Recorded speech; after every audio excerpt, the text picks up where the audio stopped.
Halo, selamat pagi semuanya. Kali ini saya akan membahas tentang asuransi tenaga kerja untuk Anda yang bekerja di Hong Kong dengan majikan.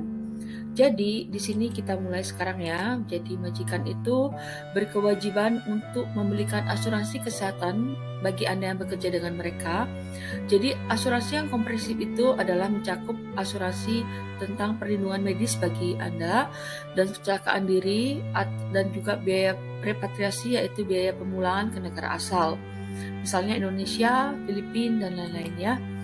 Terus di sini ada biaya ganti rugi, yaitu untuk ketidakjujuran atau kegagalan dalam melaksanakan tugas.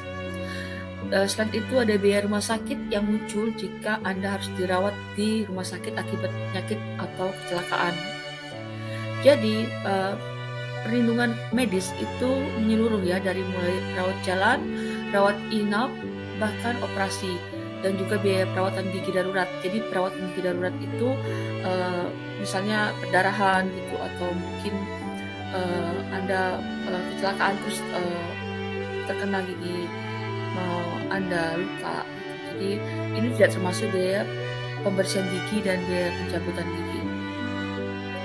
Jadi di sini juga ada perlindungan dari tanggung jawab pihak ketiga disebabkan oleh pembantu Anda tidak sengaja pada orang lain. Jadi kerusakan atau kerugian yang tidak sengaja pada properti orang lain. Ada juga subsidi tunai harian jika Anda dirawat di rumah sakit kurang lebih atau setidaknya harus 5 hari berturut-turut atau lebih. Dan juga biaya pemulangan seperti yang tadi saya bilang, yang saya sampaikan, bahwa pemulangan ke negara asal. Saya akan membandingkan biaya-biaya premi yang dikenakan kepada majikan untuk setiap perusahaan asuransi itu beda-beda ya. Jadi di sini ada perusahaan A, B, C, D, E.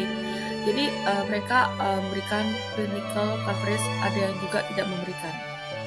Jadi yang A ini tidak memberikan, terus tapi mereka ada biaya untuk operasi dan mereka juga ada biaya untuk proteksi fidelity ya, proteksi fidelitas. Dan di sini cakupannya sudah disampaikan. Kalau B itu mereka ada semuanya, biayanya 680, dan untuk C mereka tidak ada biaya untuk klinik dan untuk fidelity. Jadi cuma ada untuk jika Anda masuk rumah sakit.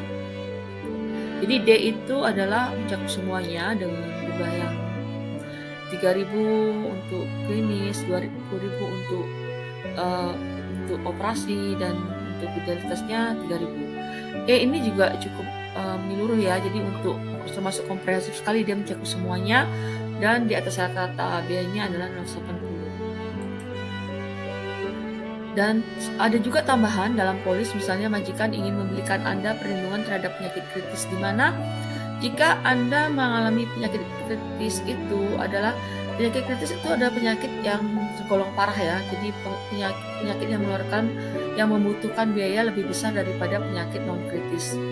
Jadi kalau penyakit non kritis itu Anda masih bisa membeli obatnya misalnya, atau mendapatkan obatnya dari farmasi. Jadi pertanggungan untuk penyakit kritis itu misalnya termasuk penyakit apa aja. Jadi ada stroke, kanker, gagal ginjal, jantung, dan penyakit kritis lainnya. Nah, di sini diingatkan sekali lagi ya, bahwa majikan yang harus membayar premi untuk pembelian asuransi ini. Dan ini kalau misalnya Anda sakit, Anda harus segera langsung dibawa ke rumah sakit atau ke dokter terdekat di rumah Anda. Jangan sampai ditahan atau dibiarin, tapi perlu ditangani secepatnya dan diobati. Jadi majikan tidak boleh memulangkan pekerja sakit. Nah, berikut adalah referensi tentang sumber yang menyatakan bahwa majikan harus atau berkewajiban membelikan asuransi untuk tenaga kerja yang bekerja dengan mereka. Terima kasih, tetap berpikir positif dan terus semangat. Terima kasih atas waktunya. Salam.